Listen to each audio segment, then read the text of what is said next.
দেখতে পাচ্ছেন কিছু কাজ করছি হাতে এবং সাথে আছে নন্দিনী এবং হৃদয়। নন্দিনী আমার গ্রুপের নয়, তারপরেও ও আমাদের যথেষ্ট পরিমাণ সাহায্য করেছে। এজন্য নন্দিনীকে ধন্যবাদ জানাই। আর মূলত এই কাজগুলো আমার যে গ্রুপের মেম্বাররা ছিল, এখানে সবাই নেই। আ সবাই থাকলে ভালো হতো। তবে নানা জটিলতার কারণে সবাই নেই। এই পাশে আছে এই যে শ্রীকান্ত, সূত্রধার। যাই হোক, আ আমাদের সাথে আরো ছিল হচ্ছে রূপক এবং তুলসী। ওরা বাসায় বসে অনেক পরিশ্রম করেছে এগুলো লিখতে। আ আমরা এই কাজগুলো এখন করছি হচ্ছে টেমপ্লেটে সাজাচ্ছি এবং হিস্টোরিক্যাল টাইমলাইন সেটা কিভাবে প্রেজেন্ট করব সেইটা আরকি আমরা চিন্তাভাবনা করছি বা এই কাজগুলো করছি। আপনারা এখানে যে ভিডিওগুলো দেখছেন এটা একদমই আমাদের কাজের শেষ পর্যায়ের ভিডিও। আর এটা আমাদের বিভাগের সেমিনারে বসে করা হয়েছে।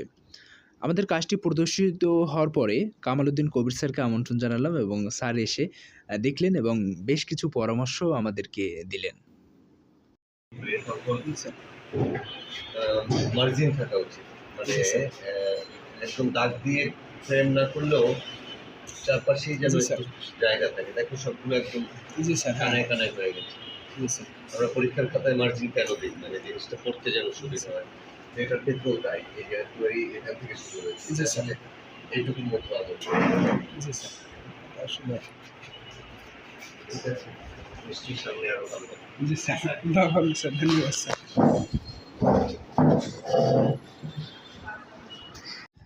কামাল উদ্দিন কবির স্যার দেখে চলে যাবার পরে ওখানে আমাদের ব্যাচমেট যারা ছিলেন তাদের থেকে বললাম, কেউ কি কোনো সমালোচনা করবে কিনা? মানে একটা কাজ হয়ে গেলে দেখবেন কি সবাই ইতিবাচক কথা বলে। কিন্তু আপনি যখন নেতিবাচক কথা বা সমালোচনা যেটাকে আমরা বলি, হ্যাঁ? সেটা যখন নিতে পারবেন, আ সেটা নিয়ে যখন কিছু একটা করা যায় সেটা কিন্তু ভালো হয়। এজন্য ওদেরকে এরকম বললাম, যদি কোনো সমালোচনা করতে পারো, মানে এটার ভুলগুলো আমাদের ধরিয়ে দাও, সেটা ভালো হয়। অ্যাজ এ ব্যাটসম্যান হিসাবে এটাই তো কামনা করি, তাই না? কম্পাসটা মিলে গেছে এক জায়গায় কালার গ্রেডিংটা মাথায় রাখা উচিত ছিল। সুতাটা পিছনে যেতে পারতো। অল অল অ্যাবাউট আমাদের এটা হ্যান্ডমেড, তো যেটা হয়েছে ওটা অনেক ভালো হয়েছে। যেহেতু টিম ওয়ার্ক, টিমের সবারই ইফোর্ট থাকা লাগে, তো ইফোর্টটা বোঝা যাইতেছে। That's it, it's a good work. এটা আমাদের একটা গ্রুপ কাজ ছিল, তো এটা আমরা গ্রুপে সবাই বের করেছি। এটা ছিল থিয়েটার হিস্ট্রি টাইমলাইন। তো এটা আমাদের এক ম্যামের কোর্স ছিল। তো আপনারা এখানে খেয়াল করবেন যে ১৬৯০ থেকে ১৯৪৭ সাল, প্রায় ৩০০ বছরের এখানে নাটকের যে হিস্ট্রি, নাটকের যে উৎপত্তি, কীভাবে থিয়েটারের উৎপত্তি হয়েছে বাংলাদেশে বা বাংলাতে, তো সেখানে এটা পুরোটা আছে। আপনারা যারা পড়ার ইচ্ছুক, যারা পড়বে, তারা এখন ছোট লেখা থাকলেও পড়বে, বড় লেখা থাকলেও পড়বে। অনেকের হয়তো অসুবিধা হচ্ছে এখানে সালগুলো দেখতে। আমরা তো পছন্দ করেছি কাজটা, হয়তো আমার কিছুটা ভুল হয়েছে। আপনারা যারা পড়বেন তারা আমাদের বইগুলো মার্জিনা করে পড়বে, আশা করছি এটাই। এই যে এই ছবিটা যদি একটু মাঝে দেয়া যেত, বা এটা শেষে, মানে এতটা পড়ার পর মানুষের এত ধৈর্য নাই অন্তত এই ছবি দেখতে যাবে। যাবে ফুল মানে যাবে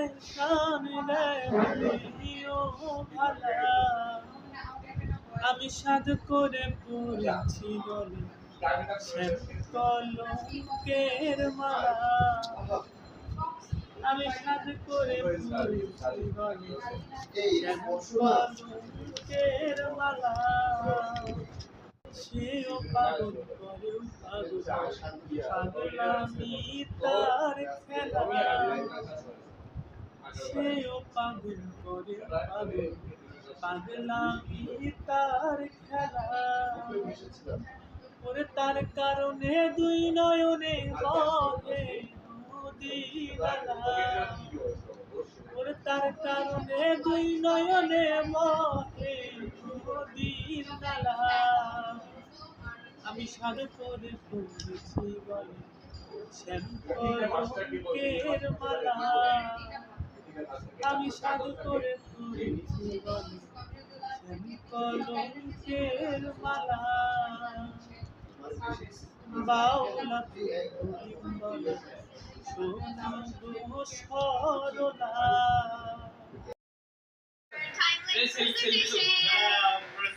এই হচ্ছে আমাদের টাইমলাইন প্রেজেন্টেশন এবং আমাদের গ্রুপে আছে রূপক শাহ গৌরব এবং তুলসী রানী ঘোষ। সীমান্ত সূত্রধর এবং আছে হৃদয় চন্দ্রশীল আর এবং আমি মোহাম্মদ আল ইমরান। আর এটা ছিল আমাদের একটা কোর্সের আওতায় কোর্স টিচার ছিলেন ক্যাথরিন পিউরিফিকেশন ম্যাডাম। তো এই হচ্ছে আমাদের ভিজিটিং হল।